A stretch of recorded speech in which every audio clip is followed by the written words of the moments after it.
এটিএমের স্ক্রু খুলছে দুই যুবক, বাইরে থেকে সাফাই কর্মীর নজর পড়তেই চোর চোর চিৎকার, সুযোগ বুঝে পালানোর চেষ্টা করতেই পুলিশের হাতে ধরা। হইচই পড়ে গেল দুর্গাপুরের নিউ টাউনশিপ থানার বিধাননগর ফাঁড়ির উল্টো প্রান্তে এডিডিএ মার্কেটে। জানা গিয়েছে, নিউ টাউনশিপ থানার বিধাননগর ফাঁড়ির উল্টো দিকে এডিডিএ মার্কেটের একটি বেসরকারি ব্যাংকের এটিএম রয়েছে। বৃহস্পতিবার বেলা 11টা নাগাদ সেই এটিএমের সামনে বাইক রেখে দুই যুবক এটিএমের ভেতর ঢুকে। তখন নিরাপত্তা রক্ষী এটিএমের বাইরে দাঁড়িয়েছিল, কিন্তু এটিএম মেশিনের স্ক্রু খুলছে ওই যুবক। সেই নজর পড়ে বাইরে থেকে সাফাই কর্মীরা। সে চোর চোর করতে এটিএমের নিরাপত্তা রক্ষী তৎপরতার সাথে তাদের তাড়া করে। ততক্ষণে পুলিশ এসেও তাদের ধাওয়া করতে থাকে। এক ফুলওয়ালা সুযোগ বুঝে একজনকে জাপটে ধরে। ততক্ষণে সিসি ক্যামেরা দেখে পলাতক আর একজন পাশের মার্কেট থেকে এটি পাকড়াও করে পুলিশ। তবে টাকা বের করতে পারেনি তারা। পুলিশের প্রাথমিক অনুমান, এই দুষ্কৃতীরা ভিন রাজ্যের। এই চক্রের সাথে আরও কেউ জড়িত রয়েছে কিনা সে নিয়েও চোর তল্লাশি শুরু করেছে নিউ টাউনশিপ থানার পুলিশ।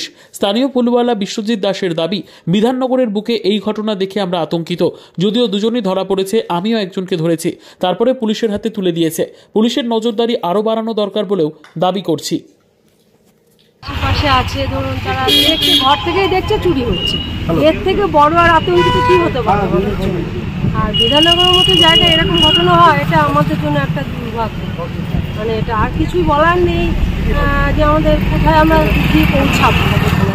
সমস্ত ব্যাপার আমি তো ঘর থেকে আওয়াজটা শুনে এলাম, সঙ্গে সঙ্গে ধরাও পড়লো। এটা কেমন? এটা তো সব থেকে আরো বেশি আশ্চর্যজনক। এটা একদম, এটা আমাদের একদম সচেতন।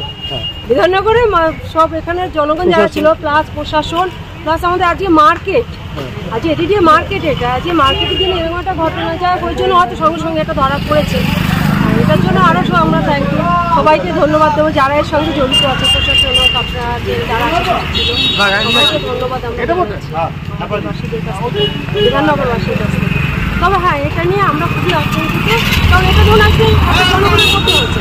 দুপুরবেলা হয়তো কেউ অন্তত থাকেই না, তার মধ্যে সিকিউরিটিও নেই।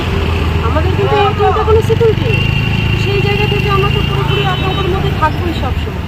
তবে হ্যাঁ, আমাদের বিধাননগর ফাঁড়ি যেটা আছে, প্রশাসনের যে ব্যবস্থা, এটা ভীষণই ভালো, এবং আমরা তাদের সাথে সবসময় সব সহযোগিতা।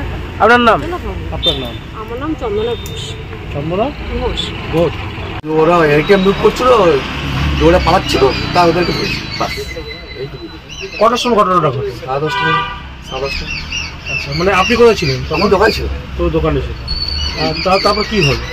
তারপর সব লোকজন জড়ো হলো। তারপর আর কি হবে, মানে কি করে জানলে যে ওটা চোর? ও মেসেজ সব। তারপর সিকিউরিটি গার্ড ছিল, ওই দাদা ছিল, ও চিল্লাচ্ছিল ধর ধর ধর, চোর চোর চোর। পুলিশ এলো তারপরে? হ্যাঁ, পুলিশ এসছে।